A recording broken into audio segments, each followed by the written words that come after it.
boqiy shaharlarni Feniks qushiga o'xshatgan bo'lardim. Ular o'sha qush misoli yonadi, yuksaladi, kul bo'ladi va aynan mana shu kuldan keyin yangi qush paydo bo'ladi.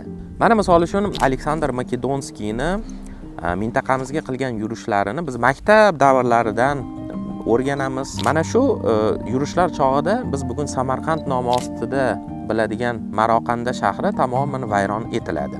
Lekin Maroqanda yo'q bo'lib ketmadi. Ya'ni uning o'rnida yangi shahar taraqqiy eta boshladi va u yerda ham o'ziga xos endi yangicha yuksalish davri boshlandi. Misol uchun Buxoro shahri ham qanday og'ir suvronli davrlarni boshidan kechirdi.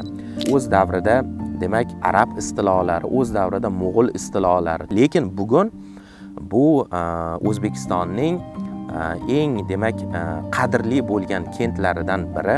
Mana misol uchun yaqinda bo'lib o'tgan Buxorodagi Binalini olsak, ya'ni u yerda zamonaviy san'at turlari milliylik bilan, tarix bilan mujassamlashgan holatda butun dunyodan sayyohlarni o'ziga jalb qildi va mana shu shaharni hali hanuz madaniyat markazi, ma'rifat markazi ekanligini yana bir bora isbotlab berdi. Tabiiyki maktab darsliklarida bu kabi ma'lumotlarni berish har doim ham oson kechmaydi, lekin qo'shimcha manbalar, qo'shimcha ma'lumotlar, qo'shimcha adabiyotlar sizga tarixni boshqa gohida ko'zga ko'rinmaydigan tomonlarini, ko'zdan chetda qolayotgan tomonlarini ko'rishga va tarixga bo'lgan qiziqishinglarni ortib borishiga tabiiyki yordam beradi.